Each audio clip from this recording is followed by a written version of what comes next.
Welcome back to AM Northwest.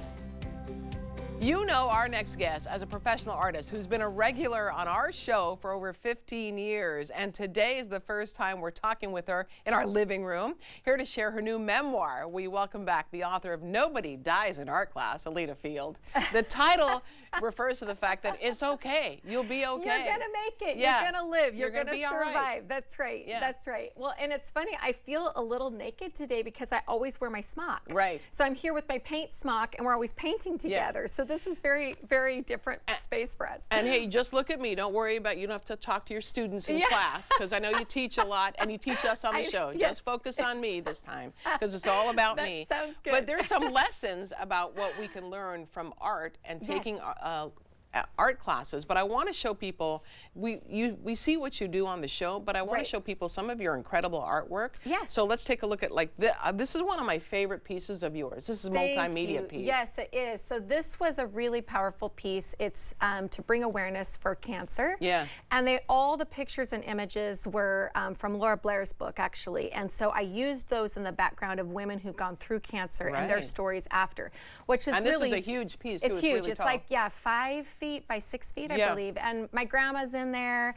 That's so all these survivors that have come through, and then their stories and little words of inspiration. I so love it. It's really a very it's called Victory. And then another piece, which is a little different. I love these sheep. Yes, this is my new Ovejas series, which is all about sheep. And it was inspired by Lopez Island. And so, you know, going there, we do a Eat and Wild retreat where I take women. We spend about 4 days. We paint, we cook together, we paint, and then we hike. And I saw these sheep on the island. And then this one is the one that you talk about in your memoir, Time. Time. Yes. And the idea behind this is not everybody's going to like your artwork. That's right. So tell me about that story. That's right. Yeah. Yes. No, I had done this piece for a specific family commission. It was a commission, and then after I got the piece installed, they decided. And after they showed it to all their friends, and it was, you know, the belle of the ball. Right. They came back and said, no, we don't want this piece. Well, I mean, it's a 6 foot by 6 foot piece. What do you do with a painting this big? That was specific to them. And the irony of it is I had put this word time in there, and I didn't really know why. Yeah. And later I met with Wes Hickey, who was in Washougal Town Square. He developed all of Washougal downtown. And he said, Elida, I've got this weird wall that's in place, and I need a really big piece of artwork. And I said, well, tell me a little bit about you. And he says, well, the most important thing in my life is my time. Wow. And I seriously heard the angels sing, and I was like, I have the painting for you. I know exactly where it's going to go. And he ended up buying the painting, and it was really, so sometimes I feel like we have this rejection, like we feel like, oh, they didn't want my work, but it was never meant for them. Right. It was always meant for him. And that's kind of what you have to think about when you have students in your class and they feel like nobody's going to like this. It doesn't matter. No, it doesn't. And I think that's the whole point, is that we're all designed to create. Right. And I really just am like, stop looking at the final outcome. Just get involved in the process. When you were a kid, when we were all kids, we would draw, we would paint, we would play with, you know, clay. Sure. And what happens in our lives that then all of a sudden we start putting a lot of, you know, constrictions on it. And we compare ourselves. And we talk about comparing ourselves. We talk about the C word for sure. Right. And I always have to remind myself, I mean, you can go on Pinterest, I can look at other artists' artwork and I say, wow, that is incredible. And then I also have to say, Elida, stay in your lane. Yeah. Like, it's okay to admire and to respect other people's work, but it's also okay to just be your own artist. Find your own style. Right. You talk too in your book about look at this is you. So you grew up on a little ranch? I grew up on a farm. Right. Yes, in Ridgefield. So I'm a farm kid turned city girl. I know it's kind of funny, but I mean, I used to milk goats. I used to run my sister and I there. Didn't she help you write the book? She did. So my sister, when we got to bed on time, she got to read and I got to draw. Oh. And it's interesting as we grew up that, you know, she went the writing direction and I went the painting direction.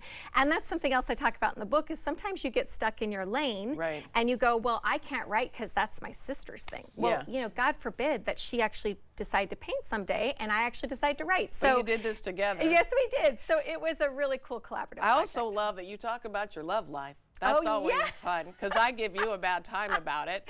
You You talk, do. yeah. You talk to about your divorce off the Yes, top, but then this is a romance I had in Italy. Yeah. And so you'll have to read the book, right? I said, eat, pray, love, could eat their heart out on some of this, you know, because it was really a very wonderful love romance that happens there in Italy and kind of transforms, you know, this was back, you know, I can't tell the rest of the story, but it does transform kind of my heart and also just my view on dating and things because I was not going a good path after my divorce. right. Well, also you weren't very good at dating. No, I was terrible. I was terrible. I think it was your son that said you were trying to figure out why someone didn't respond. You couldn't figure out on the app. And modern day ghost. I didn't know what got ghosting. ghosted. I got ghosted, and Caleb had said, I found the guy on like Instagram, and it was like, hey, something's wrong with the app because you.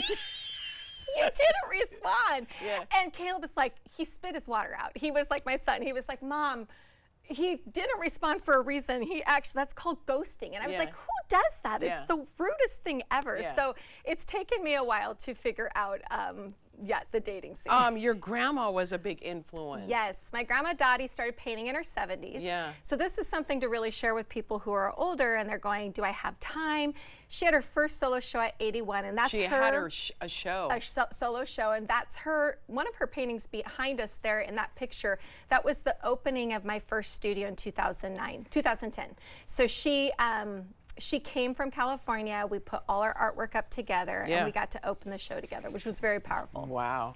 Okay, the book is titled Nobody Dies in Art Class. You have 2 book events this weekend, right? Yes, I'm going to be on Friday at Mother Foucault's from 6 to 9, and then on Saturday, so that will be in Portland, and Saturday I'll be in Camas for a book reading and signing at Autumn Leaf Bookstore. Okay, we're going to put all that information for everyone on our website at k2.com. Nobody dies in art class. You may get in a little trouble, but nobody dies. That's right. You'll make it. Elida, thank you so much. Yes. All right, we'll be right back with more AM Northwest.